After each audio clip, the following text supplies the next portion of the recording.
Hello, friends. My name's Richard Parker, and I'm from the U.S. Army TMDE activity at Redstone Arsenal, right here in Huntsville, Alabama. I'd like to read for you a book called The Day You Begin. It's written by Jacqueline Woodson and illustrated by Rafael Lopez. You know, all of us come from different backgrounds. Many of my family members are from the German nation or from the English nation. And sometimes we think that because we're from different places, that makes us different. But we're going to talk here in a place called the imagination. And allow me to read. The day you begin. There will be times when you walk into a room and no one there is quite like you. Maybe it will be your skin, your clothes, or the curl of your hair.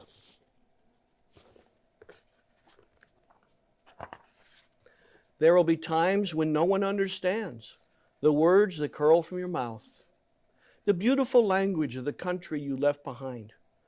My name is Rigoberto. We just moved here from Venezuela. And because you don't understand, the classroom will fill with laughter until the teacher quiets everyone. Rigoberto, from Venezuela.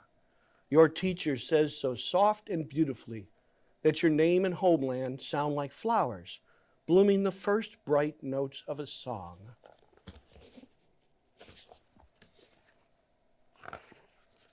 There will be times when the words don't come. Your own voice, once huge, now smaller. When the teacher asks, "What did you do last summer?" Tell the class your story. We went to France, Chela says.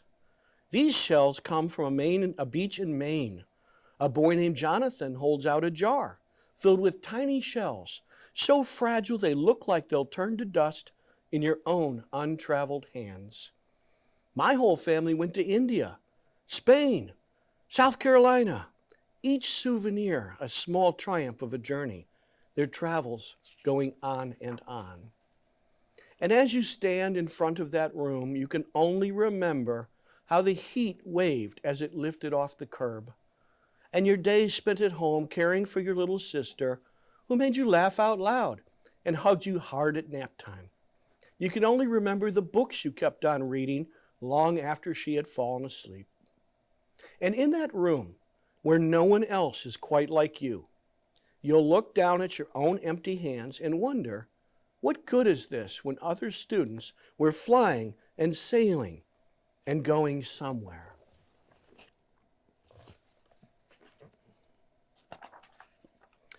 There will be times when the lunch your mother packed for you is too strange or too unfamiliar for others to love it as you do.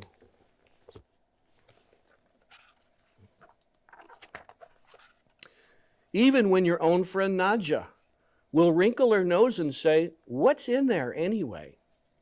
And you'll wonder how she doesn't see the rice beneath the meat and kimchi. You'll wonder why she doesn't remember that rice is the most popular food in the world.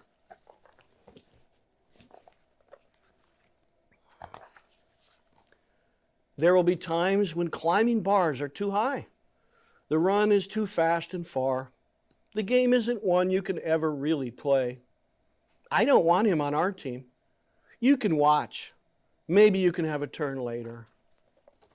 Sometimes people are left out. There will be times when the world feels like a place that you're standing all the way outside of.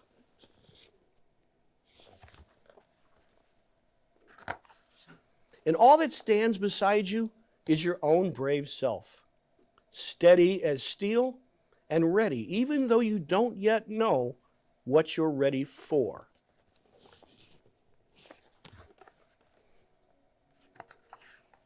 There will be times when you walk into a room and no one there is quite like you until the day you begin to share your stories. My name is Angelina, and I spent my whole summer with my little sister. You tell the class. Your voice stronger than it was a minute ago, reading books and telling stories. And even though we were right on our block the whole time, it was like we got to go everywhere.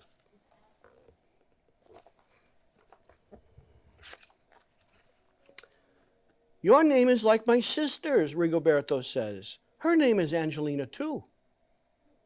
And all at once, in the room where no one else is quite like you, the world opens up a little wider to make some space for you.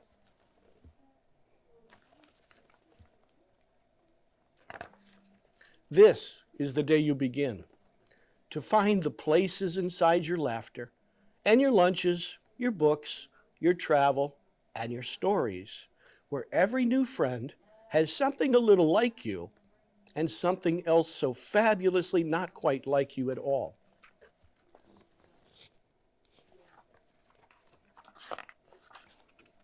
And that's when we begin to appreciate each other for what we are and who we are. Well, thank you all for listening. I hope you enjoyed the story.